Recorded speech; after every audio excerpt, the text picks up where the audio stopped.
आप हेडिंग देंगे colligative properties. There are 4 types of colligative properties. तो क्वेश्चन पूछेगा कि which of the following is colligative property. तो इन्हें क्या हम हेडिंग दिया वेपर प्रेशर, तो sir relative loading of vapour pressure heading है। एक बर्तन में मतलब पानी लेकर के उसको गर्म करते रहता है, ऊपर में वो ढक्कन दे देते हैं, है ना, देखिएगा गर्म होगा, धाए धाए उसको उठा उठा पटकता रहता है। क्या कपूर, कपूर देखा है, कपूर, कपूर, अनिल कपूर ने कपूर के बात है ना। हेडिंग है concentration of solution in ppm 1 million 10 power 6 कितना होता है 10 power 6 ppm part per million, part per million. when solute present in very less amount, then it is expressed in ppm। जब सॉल्यूट बहुत कम अमाउंट में पाया जाता है तो उसको ppm में लिखा जाता है, पार्ट पर मिलियन, है ना।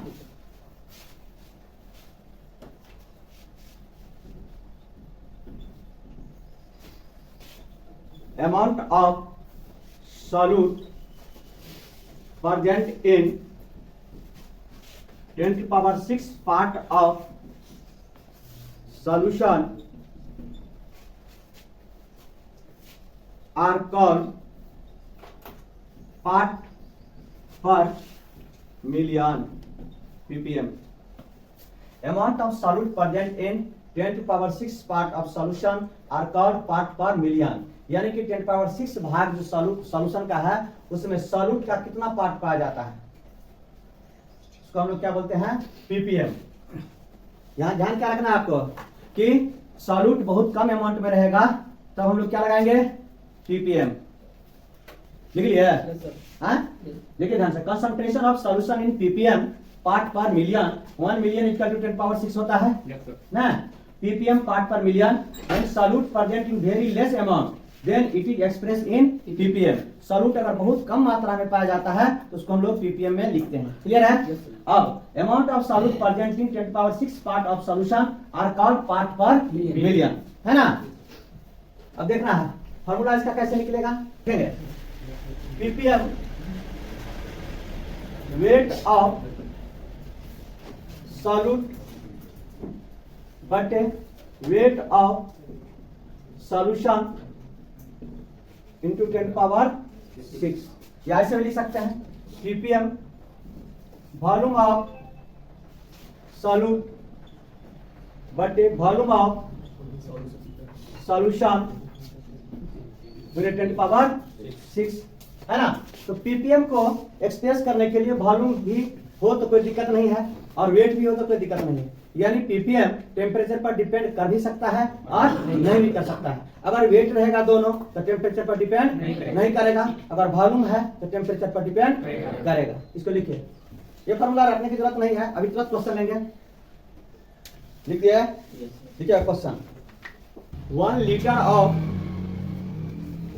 ऑफ सी वाटर, समुद्री जल, 1 litre of sea water, 1 liter of sea water having weight 1030 gram, 1030 gram contain, उसी में लिखना है contain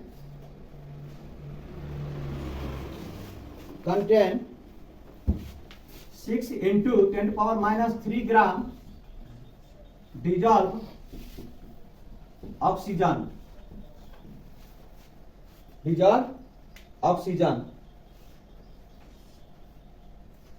full stop, expressed it in ppm, express it in ppm। Formula नहीं याद है?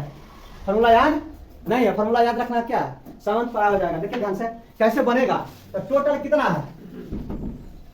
1030 है ना? कैसे लिखेंगे? In 1030 gram sea water 6 × 10⁻³ gram O2 is present. इतना ही ना है ना? इसीलिए 1 ग्राम में कितना होगा? 6 × 10⁻³ बटे 1030 होगा ना?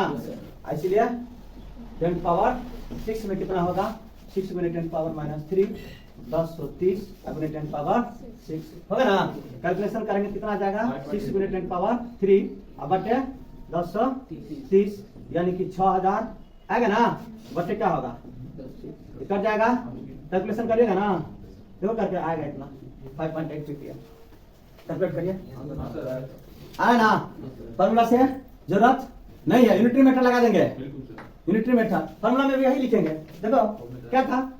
ppm बराबर वेट ऑफ सॉल्यूट, ये ना था? देख लीजिए। फिर क्या था? वेट ऑफ सॉल्यूशन अपने 10⁻6। शॉर्टकट वैसे बनेगा। तो वेट ऑफ सॉल्यूट कितना है? 6 × 10⁻³ अब वेट ऑफ सॉल्यूशन कितना है? 1030 गुने 10⁻6 कैलकुलेट करेंगे। आया ना वही? कितना आएगा? 5.8 ppm। ऐसे भी बना सकते हैं। यूनिटरी मेथड भी फॉर्मूला अगर नहीं याद है तो यूनिटरी मेथड लगा देंगे। क्लियर? जी सर। फॉर्मूला याद करने की जरूरत नहीं है। दिमाग में ये बात सेट करना है कि हमको कितना में निकालना है? 10⁻6 में निकालना है। समझे ना? कुछ भी दिया रहे, मोल दिया रहे या ग्राम में दिया रहे या ml में दिया रहे, है ना? इसको इस तरह से कैलकुलेशन करके निकालना है। सेकेंड मेथड भी देख लीजिएगा इसमें। ppm बहुत इंपॉर्टेंट है ना? Concentration of solution in ppm लिख दिया। अब हेडिंग नहीं है। अब जो हम लोग मूव करने जा रहे हैं वो बहुत इंपॉर्टेंट टॉपिक है, जो सॉल्यूशन का मेन टॉपिक है ना? तो आप हेडिंग देंगे कॉलिगेटिव प्रॉपर्टीज। अभी शुरू भी नहीं हुआ है, अभी शुरू होने जा रहा है ना? चलिए हेडिंग देंगे colligative properties. Colligative properties, colligative properties. ठीक है? हम लोग बाइनरी सॉल्यूशन, डाइल्यूट सॉल्यूशन के बारे में इसमें पढ़ेंगे। ये चैप्टर है, उसमें कम सॉल्यूशन का बात नहीं करना है हमको। बात किसका करना है? डाइल्यूट सॉल्यूशन का। समझ रहे बात? अब डाइल्यूट सॉल्यूशन का जब हम लोग बात करेंगे तो कॉलिगेटिव प्रॉपर्टी, कोई भी सॉल्यूशन है उस सॉल्यूशन में, बाइनरी सॉल्यूशन में 2 कंपोनेंट होगा, एक सॉल्यूट और दूसरा क्या होगा? सॉल्वेंट, है ना? सॉल्यूट और सॉल्वेंट को मिलाने से क्या बनता है? सॉल्यूशन, है ना? तो सॉल्यूशन में सॉल्यूट होगा और सॉल्वेंट होगा। तो कॉलिगेटिव प्रॉपर्टीज किसको कहते हैं? तो सॉल्यूट का भी कुछ भाग रहता है ना सॉल्यूशन में, सॉल्वेंट का भी कुछ भाग रहता है, लेकिन सॉल्वेंट का पार्ट ज्यादा होता है, सॉल्यूट का पार्ट कम होता है। तो कहता है कि property of the solution which depend on number of solute particle not the nature of solute particle are called colligative properties. यानी सॉल्यूशन का ऐसा गुण है जो सॉल्यूट के कण की संख्या पर निर्भर करता है। उसका नंबर कितना है, 1 है, 2 है, 4 है, 5 है, 10 लाख है, 20 लाख है, उस पर ये क्या करेगा? डिपेंड करेगा। तो पहला क्वेश्चन आपसे पूछा जाएगा कि कॉलिगेटिव प्रॉपर्टीज किसे कहते हैं? तो properties of the solution which depend on number of solute particles are called colligative properties. Colligative properties do not depend on nature of the solute particle. Solute particle का nature कैसा है उस पर ये निर्भर नहीं करेगा, उसका संख्या कितना है उस पर ये क्या करेगा? डिपेंड करेगा। क्लियर? तो आप लिखेंगे कॉलिगेटिव प्रॉपर्टी, लिखेंगे the properties of the solution, the properties of the solution, the properties of the solution which depend on, the properties of the solution which depend on, दिख रहा है? the properties of the solution, the properties of the solution which depend on number of solute particle, number of solute particle. Note the nature of solute particle are called colligative properties. The properties of the solution which depend on number of solute particles, note the nature of solute particle, are called colligative properties. Are called colligative properties. याद रहेगा, number of solute particle, उसको underline करिए, number of solute particle, number of solute particle, यही question पूछा जाएगा। किस पर depend करेगा? नंबर ऑफ सॉल्यूट पार्टिकल पर, यानी सॉल्यूट पार्टिकल का संख्या कितना है उस पर ही डिपेंड करेगा। काम कॉलिगेटिव प्रॉपर्टीज। थोड़ा सा ध्यान दीजिएगा, थोड़ा सा ध्यान देंगे, दे रहे हैं ध्यान? ये NaCl है, एक है ना, ये टूटा तो बन गया Na पर प्लस और Cl पर माइनस। ये जो सोल्यूशन में रहेगा तो कॉलिगेटिव प्रॉपर्टी कुछ और होगा, और ये रहेगा तो कॉलिगेटिव प्रॉपर्टी कुछ और होगा। यहाँ पर संख्या एक है और यहाँ पर संख्या दो है ना। कॉलिगेटिव प्रॉपर्टी डिपेंड करता है नंबर पर, यानी सॉल्यूट पार्टिकल जिसको आप उसमें घोले हैं वो कितना है, वो कितना है उस पर ही डिपेंड करेगा। जैसे MgCl2 है ना, तो एक पार्टिकल है यहाँ पर MgCl2, ये सॉल्यूशन में गया तो Mg प्लस प्लस और 2Cl माइनस में आ गया, तो यहाँ एक और यहाँ पर दो, तीन पार्टिकल्स बन गया है ना। Al2SO4 होल 3 है, ये टूटेगा तो 2Al प्लस 3 देगा और 3SO4 माइनस 2 देगा। तो ये था एक पार्टिकल, कैसे समझे? एक है तो यहाँ पर एक कोफिशिएंट है, गुणांक जिसको बोलते हैं, यहाँ पर एक है, यहाँ पर एक है, और ये टूट करके बाबू दिया यहाँ पर एक और यहाँ पर एक तो दो हो गया, यहाँ पर एक दिया यहाँ पर दो तो तीन हो गया, यहाँ पर ये दो आया यहाँ पर तीन आया तो पांच हो गया, है ना। तो कॉलिगेटिव प्रॉपर्टी डिपेंड करता है नंबर ऑफ सॉल्यूट पार्टिकल पर। तो सॉल्यूट पार्टिकल्स यहाँ पर क्या होगा, ज्यादा हो गया ना, बढ़ गया ना, है ना। एक Cl3 है, देखिएगा ध्यान से, तो एल्युमिनियम पर प्लस 3 आया और 3Cl क्या हुआ, माइनस, है ना। जितना प्लस रहता है उतना ही माइनस रहता है। देखिए 3 प्लस है तो 3 माइनस है, Cl minus Cl minus Cl minus, समझ में आया बात? ये K2SO4 है तो ये टूटेगा तो 2K प्लस और SO4 माइनस 2 देगा, है ना। देखिए प्लस 2 है, K प्लस 2 है ना, यहाँ पर SO4 माइनस 2। तो यहाँ पर पार्टिकल्स एक था और सॉल्यूशन में जाकर के विभक्त हो गया, टूट गया, विखंडित हो गया, और ये बन गया दो यहाँ पर, एक यहाँ पर तीन, है ना। तो कॉलिगेटिव प्रॉपर्टी डिपेंड करता है नंबर ऑफ सॉल्यूट पार्टिकल पर, और सॉल्यूट पार्टिकल डिसोसिएट हो जाएगा या जुट जाएगा तो कॉलिगेटिव प्रॉपर्टी बदल जाएगा। इसको हम लोग पढ़ेंगे एबनॉर्मल कॉलिगेटिव प्रॉपर्टीज में। क्लियर? अभी आपको ये बताया गया है कि नंबर ऑफ सॉल्यूट पार्टिकल्स कैसे ये बन रहा है। क्लियर है? बोल कर है ना। एक दो एग्जाम्पल लिख सकते हैं यहाँ से, आप एक दो लिख दीजिए कहीं पर, वहीं इसी में लिखेंगे। There are 4 types of colligative property. एक दो लिख देना है। There are 4 types of colligative properties. पहला, relative lowering of vapor pressure, इसको लिखेंगे RLVP शॉर्ट में, relative lowering of vapour pressure, relative lowering of vapour pressure. दूसरा, एलिवेशन ऑफ बॉइलिंग पॉइंट। तीसरा, डिप्रेशन of freezing point। चौथा, osmotic pressure,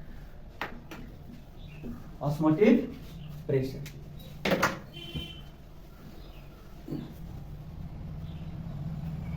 There are 4 types of colligative properties।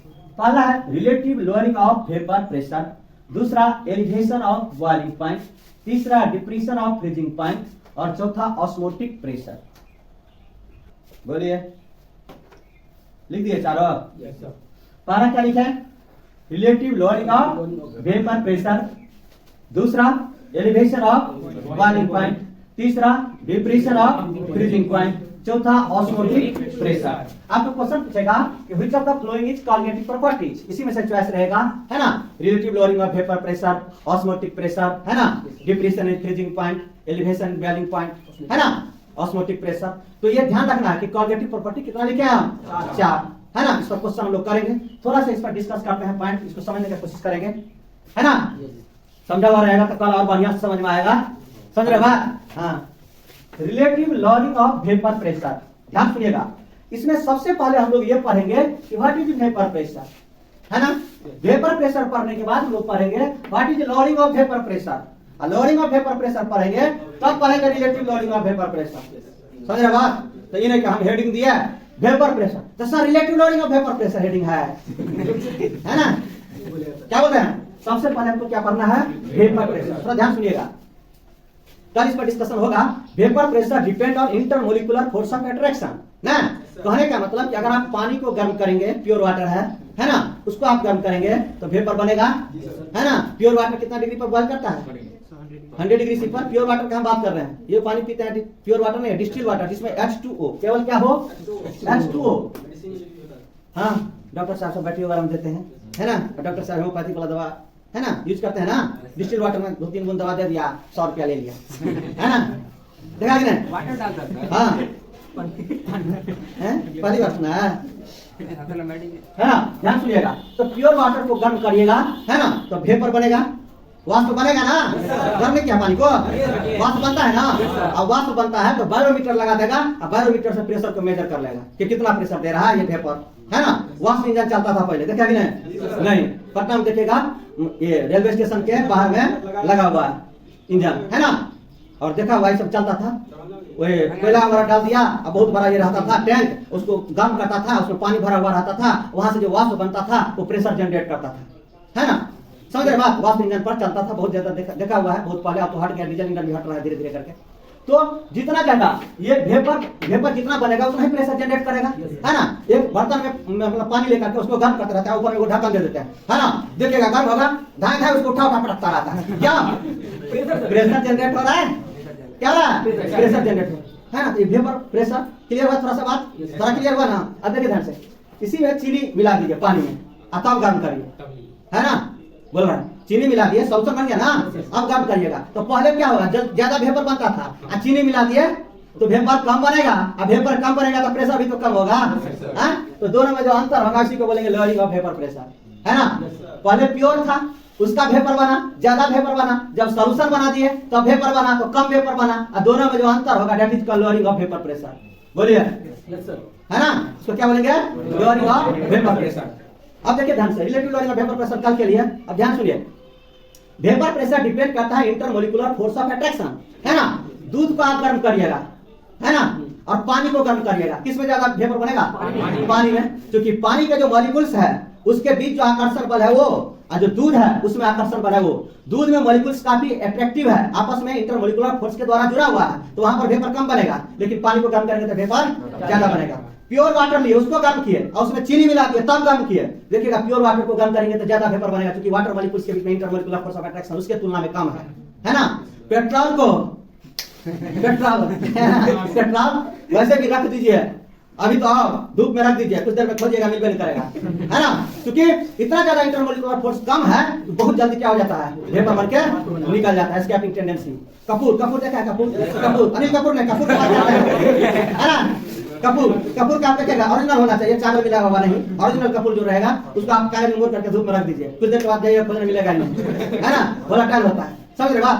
तो vapour जो बनेगा वो जो प्रेशर जनरेट करेगा उसको हम लोग क्या बोलेंगे, वेपर प्रेशर। तो थोड़ा इसको रीडिंग लगा करके आइएगा तो बात क्या होगा, सब बात बोल दिया है, तब फिर लिखाना है इसको, तो नेक्स्ट क्लास में इस पर बात करेंगे। Thank you.